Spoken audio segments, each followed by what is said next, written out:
ఈ జాతకాలనేది కేవలం వ్యాపారం పెంచుకోవడం కోసం, చనిపోతారనే దీనికోసం చేసేవి ఉంటాయా? లేకపోతే హెల్త్ రిలేటెడ్ కూడా ఉంటుందా సార్ ఇది? జాతకం అనేది మనం పుట్టినప్పుడు ఒక 7 మనుషులు పుడతారు. అదే ముహూర్తంలో. అందుకనే మీకు ఒక సేయింగ్ ఉంది. ఒక మనిషిని పోలిన వాళ్ళు 7 ఉంటారు. 7 ఉంటారని. అవును. సో 7 ఉంటారు. 7 జాతకాలు ఉంటాయి. హ్మ్. ఆ లగ్నంలో పుట్టినటువంటి వాళ్ళవి. ఆ సెకండ్లో పుట్టినటువంటి వాళ్ళవి. హ్మ్. సో ఆ సెకండ్లో పుట్టినటువంటి వారికి మొత్తం జాతకంలో మనకు లగ్నం తనుభావం నుండి వ్యయభావం అని 12 భాగాలు ఉంటాయి కుండలిలో. ఈ 12 భాగాల్లో మనం ఏ భాగంతోని ఒకటో భాగం నుండి స్టార్ట్ చేస్తే ఒకటో భాగం ఏమిస్తుంది మనకు అంటే ఆ మనిషి బాడీ లాంగ్వేజ్ ఎట్లుంటుంది, ఆ మనిషి ఎట్లా పుడతాడు, లావుగా ఉంటాడా, ఎట్లుంటాడు, ఎంటికలు ఎట్లుంటాయి, హెయిర్ బాగుంటుందా, తెల్లగా ఉంటాడా, నల్లగా ఉంటాడా, ముఖంలో కళ ఉంటుందా, సో తొడలు ఎట్లుంటాయి, కాళ్ళు ఎట్లుంటాయి, సో ఇవన్నీ డిసైడ్ చేస్తాయి ఫస్ట్ది. రెండవ భావం ఏం డిసైడ్ చేస్తుంది అంటే ఈ వ్యక్తి ఏం చదువుకుంటాడు, ఈ వ్యక్తి ధనం ఎట్ల పరిస్థితి ఏంది, ఈ వ్యక్తి ఎంత సంపాదిస్తాడు, ఈ వ్యక్తి ఎన్ని కోట్లు సంపాదిస్తాడు, ఈ వ్యక్తి జాబ్ చేస్తాడా లేకపోతే జాబులు ఇస్తాడా, ఇది ఉంటుంది. మూడోది ఇతని ఫ్యామిలీకి సంబంధించి అన్నదమ్ములు సపోర్ట్ చేస్తారా చెయ్యరా, అక్క చెల్లెలు సపోర్ట్ చేస్తారా చెయ్యరా, ఈయనకు పాలివాళ్ల పరిస్థితి ఏంది అంటే వంశంలో వీళ్ళకి సపోర్టింగ్ ఉందా లేదా, ఈయన వంశం వల్ల నాశనం అవుతాడా కలిసి వస్తుందా, ప్లస్ ఈయనకు ప్రాపర్టీ తల్లిదండ్రుల నుండి కలిసి వస్తుందా నాశనం అవుతాడా, ఇది ఉంటుంది. నాలుగవది తల్లికి సంబంధించి ఆ తల్లి హెల్త్ ఎట్లుంటుంది, తల్లి ఎన్ని రోజులు బతుకుతుంది, ఆ తల్లి ఎప్పుడు చనిపోతుంది అంటే ఈ వ్యక్తి జాతకములో తల్లి ఎప్పుడు చనిపోతుంది అనేది డిసైడ్ చేసి ఉంటుంది. సో ఐదోది ఈయనకు సంతానం ఉందా లేదా, ఈ పుట్టినటువంటి మనుషులకి సంతానం ఉందా లేదా, సంతానములో ఎన్ని రోజులు, ఒకవేళ పుడితే ఆటిజంతో పుడతారా లేకపోతే హార్ట్ ప్రాబ్లంతో పుడతారా పిల్లలు, సో డెలివరీలోనే అబార్షన్ అయి చనిపోతారా లేకపోతే డెలివరీలో చనిపోతారా లేకపోతే పుట్టినప్పుడు డెలివరీలో తల్లి చనిపోతుందా, ఇది 5వ ఇల్లు చెప్తుంది. 6వ ఇల్లు ఏం చెప్తుంది, ఏమేం రోగాలు రాబోతున్నాయో చెప్తుంది. సో 6వ ఇంట్లో ఉండేటువంటి గ్రహాలను బట్టి మనం ఆ వ్యక్తికి ఏమేమి రోగాలు వస్తాయి అనేది డిసైడ్ చేస్తాం. సో 6వ ఇంట్లో శత్రువుల భావం కూడా ఉంటుంది. నిన్ను శత్రువులు ఎంత టార్గెట్ చేస్తారు, శత్రువులు టార్గెట్ చేసినా నువ్వు తప్పించుకుంటావా తప్పించుకోవా, చాలామంది జాతకాల్లో శత్రువులు ఎంత టార్గెట్ చేసినా తప్పించుకుంటారు. సో అట్లా కొంతమంది ఉత్తగానే పడిపోతారు ట్రాప్లో. సో అది జరుగుతుందా జరగదా. 7వ ఇల్లు అసలు వైవాహికంలో భార్యాభర్తలు కలిసి ఉండరా, వైధవ్యం అంటే ఒకవేళ పెళ్ళైన తర్వాత అబ్బాయి చనిపోతాడా, డివోర్స్ అవుతాయా, లేకపోతే విడిపోతారా, లేకపోతే ఇద్దరు వేరే వేరే దేశాలలో ఉంటారా, ఒకడు భారతదేశంలో ఉండి ఒకరు అమెరికాలో ఉంటారా భార్యాభర్తలు, అంటే వాళ్ళకి సంబంధించిన వైవాహిక జీవితం. 8వది మారకం అంటే లైఫ్కు సంబంధించి ఈ వ్యక్తి ఎప్పుడు చనిపోతాడు అనేది మనం డిసైడ్ చేయొచ్చు. 8వ ఇల్లు అంటే 8వ ఇల్లుని బేస్ చేసుకొని అక్కడ ఉన్నటువంటి మారకుడు అంటే ఈ వ్యక్తిని చంపగలిగినటువంటి గ్రహము ఏందో మనకు ఆ బర్త్ చార్ట్లో తెలిసిపోతుంది. ఆ బర్త్ చార్ట్లో ఆ వ్యక్తి జాతకాన్ని మనం విశ్లేషించినప్పుడు కరెక్ట్గా దశాచిత్రంలో మనం వేసినప్పుడు ఆ దశాచిత్రంలో ఆ దశలో అంతర్దశలో ఆ వ్యక్తి చనిపోతాడు అని మనం డిసైడ్ చేయొచ్చు. అంటే మనం అప్రాక్సిమేట్లీ మనం ఒక 40 రోజులు మనం వేయొచ్చు. అంటే 40 రోజులు అంటే ఇక పలానా డిసెంబర్లో ఇప్పుడు మనం మాట్లాడుకున్నట్టు అబ్బాయి జాతకాన్ని విశ్లేషించి ఏం చేసిన అంటే డిసెంబర్ నెలలో నేను అప్రాక్సిమేట్లీ ఏం చేసిన అంటే నవంబర్ 25 నుండి జనవరి 10 లోపు నువ్వు చనిపోతావని డిసైడ్ చేసిన. ఇది ఆ పీరియడ్, ఈ పీరియడ్ అంటే 40 రోజుల పీరియడ్లో జరిగింది ఇన్సిడెంట్. సో అట్లా 40 రోజులు, అది 8వ ఇల్లు. 9వ ఇల్లు అనేటువంటిది తండ్రికి సంబంధించి, తండ్రి ఎలా ఉండబోతుండో. ఒకవేళ కొంతమంది మనం చూస్తుంటాం పిల్లగాడు పుట్టిన కొన్ని రోజుల్లో, ఎగ్జాంపుల్ ఒక నక్షత్రంలో పుడితే తండ్రి చనిపోతాడు అని ఉంది శాస్త్రంలో, అది తెలుసు అందరికీ, మూలా నక్షత్రం. సో అట్లా పుట్టినప్పుడు మూలా నక్షత్రం 3వ పాదంలో తండ్రికి గండం అంటారు. సో అట్లనే మనం అంచనా వేసినప్పుడు ఆ తండ్రి ఎన్ని రోజులకు చనిపోతాడు. ఇప్పుడు ఉదాహరణ నా జాతకంలో నేను 76లో పుట్టిన, మా నాన్న 87లో చనిపోయాడు, అంటే 11 సంవత్సరాలు చనిపోయాడు. సో నా జాతకంలో యోగం ఉంది. మా నాన్న 6 నెలల ముందే నాకు చెప్పి నేను ఉండను ఎక్కువ రోజులు, సో నీకు నేను ఉడకలగం చేస్తున్నా అని చెప్పేసి 6 నెలల ముందు ఉడకలగం చేసినాక నాకు జూన్లో ఉడకలగం చేస్తే సెప్టెంబర్లో చనిపోయాడు ఆయన. అంటే అంత క్యాలిక్యులేషన్. సో ఆయన పెద్ద పండితుడు, జ్యోతిష పండితుడు. సో ఇట్లా మనం 9వ ఇల్లుని బేస్ చేసుకొని మనం తండ్రి పరిస్థితి ఏంది, ప్లస్ తండ్రి నుండి రావాల్సిన ప్రాపర్టీ పిత్రార్జితం ఏంది అనేది మనం డిసైడ్ చేయొచ్చు. అట్లనే 10వ ఇల్లు అనేటువంటిది రాజ్యస్థానం. మీకు రాజకీయంగా ఎలాంటి పరిస్థితులు ఉన్నాయి, మీరు పొలిటికల్ అవుతారా, సినిమా యాక్టర్ అవుతారా, మీరు ఏమవుతారు, సో ఇవన్నీ డిసైడ్ చేయొచ్చు. 11వ ఇల్లు మీ ప్రాపర్టీస్ ఏంది, మీరు లగ్జరీస్, మీరు ఇప్పుడు ఇవాళ మనం గజకేసరి యోగం అంటాం. అంటే ఇవాళ మనం గజాలను పెంచలేం. ఎగ్జాంపుల్ ఆ గజాల ప్లేస్లో వచ్చిన ఏంది, రేంజ్ రోవరు, పోర్షే కార్, అంటే లగ్జరీ కార్ ఏవైతే మైలేజ్ 5 నుండి 7 ఇస్తాయో లీటర్కు, వాటిని మనం గజాలు అంటాం. అంటే ఏనుగులు, వాడు ఏనుగులు మేపినట్టే ఉంటుంది వాళ్ళ పరిస్థితి. సో లగ్జరీ విల్లాస్ ఉన్నాయా లేవా అనేది 11వ ఇల్లు డిసైడ్ చేస్తుంది. ఇక 12వ ఇల్లు డిసైడ్ చేసేది ఏంటంటే నువ్వు ఏం కోల్పోతావు లైఫ్లో అనేది డిసైడ్ చేస్తుంది. అక్కడ ఉన్నటువంటి దాన్ని బట్టి నువ్వు అది కోల్పోతావు అనేది. ఉదాహరణ రవి ఉన్నాడు అనుకో, తండ్రిని కోల్పోతావు. చంద్రుడు ఉన్నాడు అనుకోండి, మానసికంగా పరిస్థితులు వస్తాయి. మగవాళ్ళు ఆడవాళ్ళకి సంబంధించి వేరే వేరే ఉంటాయి. ఆడవాళ్లకు శుక్రుడు ఉన్నాడు అనుకోండి, అప్పుడు వాళ్ళకు యూట్రస్ ప్రాబ్లం వస్తుంది. మగవాళ్ళకు చంద్రుడు ఉన్నాడు అనుకోండి, మానసిక ఇబ్బందులు వస్తాయి. గురువు ఉన్నాడు అనుకోండి, యాంగ్జైటీ డిజార్డర్స్ ఉంటాయి. బుధుడు ఉన్నాడు అనుకోండి, థైరాయిడ్ ప్రాబ్లమ్స్ వస్తాయి. సో 12వ ఇల్లు అనేది వ్యయం అంటే ఖర్చు. సో ఇట్లా ఒక బాక్స్ నుండి మొదలుకుంటే 12 బాక్సుల వరకు మనం ప్రతిదీ కూలంకషంగా డిసైడ్ చేయొచ్చు. కానీ దీనికి ఖచ్చితమైనటువంటి సమయం అనేటువంటిది ఉండాలి. పుట్టిన డేటు, నెల, సంవత్సరంతో పాటు సమయం మస్ట్. ఇక్కడ ఈ సమయాన్ని బేస్ చేసుకొని మనం ఏదైనా ప్రిడిక్ట్ చేయొచ్చు. అసలు రోగాలు కూడా ప్రిడిక్ట్ చేయొచ్చు. అసలు డివోర్స్ అనేది చాయ్ తాగినంత పని. ఒక మనిషి భార్యాభర్తలు విడిపోరా అని చెప్పడం అనేటువంటిది అసలు అది చాలా చిన్న విషయం. చాయ్ మంచినీళ్ళు తాగినట్టే, పెద్ద విషయమే కాదు అది. డెత్ గురించే చెప్పొచ్చు, ఇది చిన్న విషయం ఇది. కాకపోతే ఇక్కడ ఉన్న ప్రాబ్లం ఏంటంటే సైన్స్ను ముందుకు తీసుకెళ్ళడానికి జరిగేటువంటి ప్రక్రియ, సెఫాలజిస్టులు ముందుకు తీసుకెళ్ళడానికి జరిగేటువంటి ప్రక్రియ. ఉదాహరణ, ప్రతి ఎలక్షన్లోనూ నాకు తెలిసి 70%, 60% సక్సెస్ రేట్ కూడా ఉండదు సెఫాలజిస్టులు. కానీ ప్రతి సంవత్సరం ప్రతి ఎలక్షన్లలో వాళ్ళు ముందుంటారు. ప్రీ పోల్ అంటారు, ఎగ్జిట్ పోల్ అంటారు, లోటపీస్ అంటారు, లోకనాథం అంటారు. వాళ్ళ గురించి ఛానల్స్ అన్ని డిబేట్లు పెడతాయి. మరీ ముఖ్యంగా బాబా వంగా జ్యోతిష్యం సంచలనం అని చెప్పేసి గత 10 రోజుల నుండి సంచలనాలు పెడతాయి. సర్వం నాశనం అని చెప్పి చూపించుకుంటారు. కానీ వేణుస్వామి మీనరాశి వాళ్ళకు టార్చర్ ఉంది అనగానే ఎవడో పెట్టి తిడతాడు, వేణుస్వామి చెప్పిండు నెగిటివ్ అని. మీరు అట్లనే ఎంకరేజ్ చేస్తే దీని అమ్మ 3 జాతకాలు చెప్తాం మనం. మీరు ఎంకరేజ్ చేస్తే, కానీ ఎంకరేజ్ చేసే పరిస్థితి మన తెలుగు రాష్ట్రాల్లో లేదు. బాంబేలో ఉంది. అందుకనే ఏం చేస్తున్నాం, హిందీలో చెప్పాలి అనే ప్రయత్నం ఎక్కువ చేసుకొని నేను అక్కడే చెప్పుకుంటున్నాను. ఇప్పుడు హిందీకి ఏంది అంటే వాళ్ళు మనకు నిజాలు కావాలంటారు. నువ్వు అబద్ధం చెప్పకరా భయ్, నాకు సొల్లు చెప్పక, నాకు నిజాలు చెప్పు, నాకు ఏం ప్రాబ్లం ఉంది, హెల్త్ ప్రాబ్లం ఏముంది. బాంబే వాళ్ళ యాటిట్యూడ్ వేరే ఉంది, బాంబే వాళ్ళు తీసుకునే విధానం వేరే ఉంది. మెడికల్ ఆస్ట్రాలజీ స్టార్ట్ చేస్తున్నారు. మెడికల్ ఆస్ట్రాలజీలో ఉన్నా ఆల్రెడీ. అంటే జనాలకు మెడికల్ ఆస్ట్రాలజీ, ఇప్పుడు ఎగ్జాంపుల్ చెప్తా. నాకు హైదరాబాద్లో చాలామంది డాక్టర్స్ తెలుసు. ఇప్పుడు ఎగ్జాంపుల్ న్యూరోఫిజిషియన్ ఉన్నాడు. నేనేమంటా అంటే యాంగ్జైటీ, ఇప్పుడు అమెరికాకి ఇండియాకి తేడా చెప్తా నేను. ఇండియాలో మానసికమైన ఇబ్బందులు వస్తే ఫస్ట్ జ్యోతిష్యం జరిగిపోతారు. ఇండియాలో ఏ ప్రాబ్లం వచ్చినా జ్యోతిష్యం జరిగిపోతారు. అమెరికాలో ఏ ప్రాబ్లం వచ్చినా సైకియాట్రిస్ట్ దగ్గర పోతారు. అమెరికాకు ఇండియాకు ఉన్న తేడా ఇది.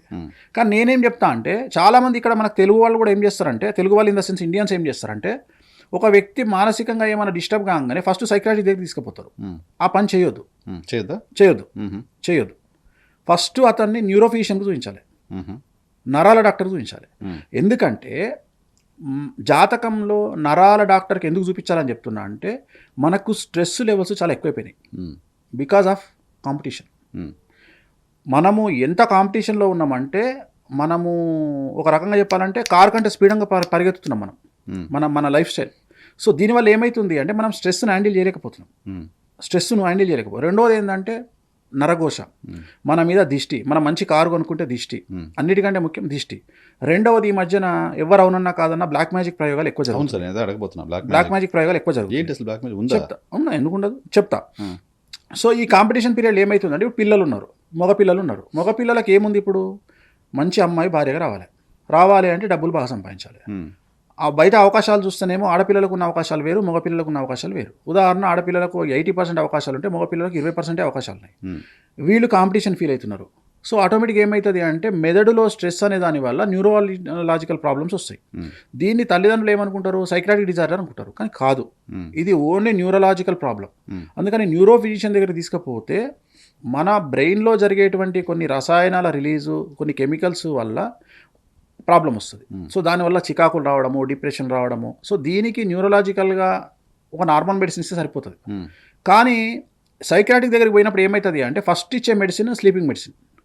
ఫస్ట్ వాళ్ళు ఇచ్చే మెడిసినే స్లీపింగ్ మెడిసిన్. ఎప్పుడైతే స్లీపింగ్ మెడిసిన్కి పోయిర్రో మీరు ఇంకా ఫుల్ స్టాప్ పెట్టుకున్నట్టే లైఫ్కు. ఎందుకంటే ఆ టాబ్లెట్ వాడడం వల్ల, ఒక టాబ్లెట్ ఉంది జెడ్తో స్టార్ట్ అవుతుంది, ఎవరైనా ఆ టాబ్లెట్ వాడతారు స్ట్రెస్ ఫీల్ కాగానే. అది ఏమవుతుంది అంటే అడిక్షన్కు క్రియేట్ అవుతుంది. అది ఒక 15 రోజులు వేసిర్రు అంటే 16వ రోజు అది లేకపోతే మీకు నిద్ర పట్టదు. అట్లా మీరు 3 నెలల తర్వాత మనిషి కాలేరు. ఇక మీ చేతుల నుండి వెళ్ళిపోయి సబ్జెక్ట్ వెళ్ళిపోతుంది చేతుల నుండి. సో ఇలాంటి మిస్టేకులు జరుగుతాయి. అదే న్యూరోఫిజిషియన్ దగ్గరికి పోతే అలాంటి తప్పులు చేయరు. సో ఇంకొక ప్రాబ్లం ఏంటంటే, చాలామంది తెలియని విషయం ఏంటంటే, మనం వేసుకునే జీన్స్ ప్యాంట్ వల్ల చాలామంది మగవాళ్లకు ప్రాబ్లమ్స్ వస్తాయి. ఏం ప్రాబ్లం వస్తుంది? మీకు ఏమవుతుందంటే డ్రైవింగ్ చేసేటప్పుడు మన సీటింగ్ కంఫర్టబుల్ పొజిషన్ ఉండదు. మనం కూర్చున్నప్పుడు ఏమవుతుందంటే మన పొట్ట జంప్ అవుతుంటుంది స్టీరింగ్ మీద. బక్కగా ఉన్న వాళ్ళకి ఏం ప్రాబ్లం లేదు. ఇక్కడ లావు ఉండే వాళ్ళు స్టీరింగ్ కూర్చున్నప్పుడు మనం టైట్ జీన్స్ ప్యాంట్ వేసుకున్నప్పుడు మీకు ఏమవుతుందంటే ఈ బ్రీతింగ్ అనేది లోపలికి సరిగా పోక లోపల నుండి గ్యాస్ రిలీజ్ అయ్యి ఈ గ్యాస్ లోపల నుండి బయటకు వచ్చి బ్రీతింగ్ పైనుండి తీసుకున్న గాలి ఈ రెండిట్లా చోకింగ్ అవుతుంది. చోకింగ్ అయినప్పుడు మీకు ఏమవుతుందంటే ఒక రకమైన గ్యాస్ ఫామ్ అయ్యి ఆ గ్యాస్ బయటికి రాకుండా మీకు బ్రెయిన్ ఎఫెక్ట్ అవుతుంది. దీనివల్ల ఏమవుతుందంటే మీకు రాత్రిపూట నిద్ర పట్టదు, చౌకింగ్స్ వస్తాయి. అంటే మీకు కడుపులో గ్యాస్ అట్లనే ఉండిపోయి ఇట్లా అనాలనిపిస్తుంది. అంటే బ్రీతింగ్ అందదు మీకు. అంటే ముక్కు ద్వారా కాకుండా నోటి ద్వారా బ్రీతింగ్ దీనికి కారణం ఏంటి అంటే గురువు ఎవరికైతే 6లో కానీ 12లో కానీ 8లో కానీ ఉంటాడో అప్పుడు వీళ్ళకి ప్రాబ్లమ్స్ వస్తాయి. సో దీనికి ప్రధానమైన కారణం ఏంటి అంటే కడుపు టైట్ అవ్వడం వల్ల జనరల్గా మనకు మైండ్ నుండి పొట్టకు సంకేతాలు వస్తాయి. కానీ ఇక్కడ రివర్స్ ఏంటంటే పొట్ట నుండి మైండ్కి సంకేతాలు వెళ్తాయి. అంటే ఎప్పుడైతే పొట్టలో గ్యాస్ ఫామ్ అయిందో ఇమీడియట్గా యాంగ్జైటీ స్టార్ట్ అవుతుంది. యాంగ్జైటీ స్టార్ట్ ఏమవుతుంది? క్లాస్ట్రోఫోబియా వస్తుంది. క్లాస్ట్రోఫోబియా అంటే మనం చిన్న రూమ్లో పెడితే చాలామంది మీరు అబ్జర్వ్ చేస్తే సిటీ స్కాన్ తీసుకునే వాళ్ళు, ఎంఆర్ఐ తీసుకునే వాళ్ళు ప్యానిక్ అవుతారు. అంటే మీరు అబ్జర్వ్ చేస్తే ఆ రేడియాలజిస్ట్ అడిగితే చెప్తాడు. ఎందుకంటే దాని లోపల వండుకుంటే వాడు ఏదో గుహలకు పోతున్నట్టు లేకపోతే వాడిని ఏదో తాళ్ళతో కట్టి మీరు అబ్జర్వ్ చేయండి. మిమ్మల్ని కుర్చీలో కూర్చోబెట్టి కట్టేస్తే మీరు ఎట్లా ఫీల్ అవుతారు 10 నిమిషాలు. సో దాన్ని క్లాస్ట్రోఫోబియా అంటారు. సో ఆ ఫోబియా వల్ల కొంతమందికి డెత్ ఫోబియా ఉంటుంది. సో ఇవన్నిటికీ కారణం ఈ గురువు నీచంలో ఉండడం. గురువు ఎవరికైతే నీచంలో ఉంటాడో దాని అర్థం ఏంటంటే గొంతు నుండి బొడ్డు వరకు వాళ్ళకి సమస్యలు ఉంటాయి గురువు నీచంలో ఉంటాయి. సో దీనివల్ల యాంగ్జైటీ డిజార్డర్. మీకు యాంగ్జైటీ స్టార్ట్ అయ్యేది స్టమక్లో, చాలామంది బ్రెయిన్లో అనుకుంటారు. ఇక్కడ స్టార్ట్ అవుతుంది. ఎప్పుడైతే గ్యాస్ ఫామ్ అవుతుందో ఈ గ్యాస్ ఫామ్ అయ్యి ఆ గ్యాస్ ఎక్కడికి పోతుంది? ఒక్కొక్కసారి గ్యాస్ వెన్నుపూసను కొట్టచ్చు. అంటే గ్యాస్ వెన్నుపూసను కొట్టినప్పుడు మీకు బ్యాక్ పెయిన్ వస్తుంది. మీరు అదే బెడ్ మీద వండుకొని కొద్దిగా ఇట్లా అట్లా ఊపినప్పుడు గ్యాస్ రిలాక్స్ అయ్యి బయటికి వెళ్ళిపోయింది అనుకోండి, యూ ఫీల్ కంఫర్ట్. సో చాలా రకాల ప్రాబ్లం ఉంటాయి. ఆస్ట్రాలజీ చెప్పమంటే సైన్స్ చెప్తున్నారు. సైన్స్ కాదు నేను అనేది, మెడికల్ ఆస్ట్రాలజీ. Medical astrology. నేను మెడికల్ ఆస్ట్రాలజీ అంటే మళ్ళీ అది కూడా చెప్పాలి కదా. ఇప్పుడు నేను అనేది ఏంటంటే మీకు ఎందుకు వస్తుంది? ఇప్పుడు L3, L4, L5 మీరు ఒక వ్యక్తిని తీసుకురండి నా దగ్గరికి, వెన్నుపూసతో బాధపడే వ్యక్తిని తీసుకురండి. మీకు ఎక్కడ ప్రాబ్లం ఉందో నేను వితౌట్ స్కానింగ్ చెప్తా, ఎంఆర్ఐ లేకుండా చెప్తా. L3, L4, L5 అని చెప్తా. జాతకం చూసి చెప్తా. అట్లనే ఒక వ్యక్తి ఏ క్యాన్సర్తో చనిపోతాడో చెప్తా. బేస్డ్ ఆన్ జాతకం, ఓన్లీ జాతకమే. ఇక్కడ నేను సిమ్టమ్స్ గురించి మాట్లాడుతున్నా. నేను అనే పాయింట్ ఏంటంటే వ్యక్తికి ఎయిడ్స్ వస్తుందో రాదో కూడా చెప్తారా మీరు జాతకం చూసి? హెచ్ఐవి వస్తుందా రాదా అనేది 100% చెప్తా. మీకు జాతకంలో రవి, కుజ, కేతువులు కలిసి 6వ ఇంట్లో ఉంటే 12వ ఇంట్లో ఉంటే 1,00,00,000% ఆ వ్యక్తికి హెచ్ఐవి వచ్చే అవకాశం ఉంది, లేదా సిఫిలిస్ కానీ గనేరియా కానీ వచ్చే అవకాశం ఉంది. ఈవెన్ క్యాన్సర్ చెప్పగలరా మీరు? Even cancer is very easy. ఎందుకంటే చాలా ఈజీ కదా, కేసులు ఎక్కువ ఉన్నాయి ఈ మధ్యన. సో క్యాన్సర్ అనేది చాలా ఈజీ. సో ఇప్పుడు రోగం వస్తా లేదా భవిష్యత్తులో రోగం వస్తా లేదా చెప్తారు. 100% చెప్తా. కాజ్ ఆఫ్ డెత్ చెప్తా నేను.